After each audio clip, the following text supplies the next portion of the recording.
नोमी, तुम होमवर्क क्यों नहीं कर रहे? कब से कार्टून देख रहे हो?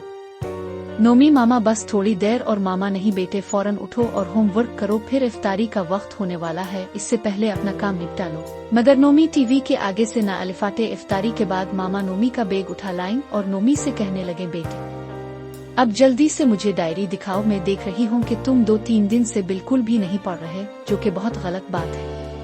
नोमी ने जल्दी से बैग खोला और डायरी मामा के हाथ में पकड़ा दी। मामा ये देखकर हक्का बक्का रह गईं कि 3 दिन से बच्चे को कोई होमवर्क ही नहीं मिला। उन्होंने नोमी से पूछा तो वो कहने लगा, मामा सर बहुत थके होते हैं, वो थोड़ा सा पढ़ाते हैं और फिर कहते हैं कि किताब खोलो और बैठकर खुद पढ़ो।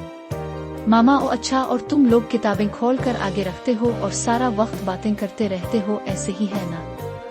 नोमी ने खिसियानी हंसते और मुंह नीचे करते हुए कहा, मामा जी सर का रोजा होता है, ऊपर से इतनी गर्मी भी। वो कहते हैं उन्हें सर दर्द हो रहा है, तो आप ही बताइए कि फिर वो हमें कैसे पढ़ा। ओके ठीक है, चलिए अब आप अपनी किताब निकाली, मैं आपको पढ़ाती हूँ। मामा ने नोमी को सारी किताबों का थोड़ा थोड़ा सबक याद करवा दिया।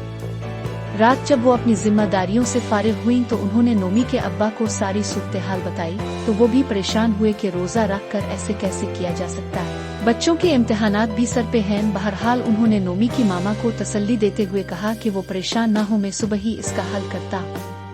अगले दिन मान रमजान का अकीदतों भरा जुमे का दिन था। सब लोग नमाज जुमा के लिए मस्जिद में जमा थे। इमाम साहिब खुतबे के लिए खड़े हुए तो कहने लगे, सुनो मेरे दोस्तों, मेरे भाई, रोजा सारा दिन भूख प्यास काटने का नाम नहीं। रोजा एक बहुत बड़ी जिम्मेदारी है और जिस पर रोजा फर्ज है वही रखे। जो बीमार है, कमजोर है, वो दीन ने मौजूद सहूलत से फायदा उठाए। और रोजे का मतलब ये भी नहीं कि हम रोजा तो रखें मगर जिन कामों की जिम्मेदारी हम मिली है और उसके बदले हम उजरत भी लेते हैं, मगर हम रोजा रख कर वो जिम्मेदारी अदा न करें और उजरत लेते रहें तो ये खियानत है। खियानत से हमारे नबी पाक सल्लल्लाहु अलैहि वसल्लम ने मना फरमाया है और ये हमारे रोजे को भी दागदार करती है। नोमी भी अपने बाबा के साथ नमाजियों की पहली सफ में बैठा था। इमाम साहिब ने इसकी तरफ देखते हुए कहा, अगर आप तालिब इल्म हैं और किताब आगे रख कर आप मोबाइल पे गेम्स खेलते हैं या महज वक्त गुजारते हैं, दियानतदारी से पढ़ते नहीं, तो ये धोखा है जो आप अपने आप को और फिर अपने वालिदैन को भी देते हैं। ये बददियनती भी है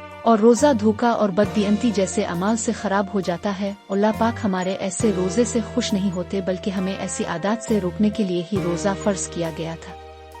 सुनो दोस्तों, रोजा जरूर रखो।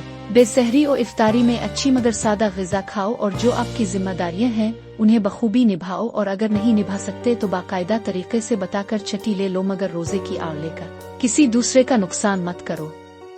नोमी को एहसास हो रहा था कि जब टीचर क्लास में सो जाता है और हम तालिब इल्म फजूल बातों में लग जाते हैं तो हम ये रोजे में कितनी बड़ी बददियनती करते हैं। अगले दिन नोमी को बहुत खुशगवार हैरत हुई कि उनके टीचर क्लास में बहुत हशाश बशाश रहे थे। उन्होंने सारे पीरियड्स बड़ी दिलजमी से समझाए और बच्चों ने भी खूब जोश व खरूश से पढ़ा। नोमी को भी अब रोजे का असल मफहूम समझ आ गया था और उसने रोजे में हर काम को दियानतदारी से करना शुरू कर दिया।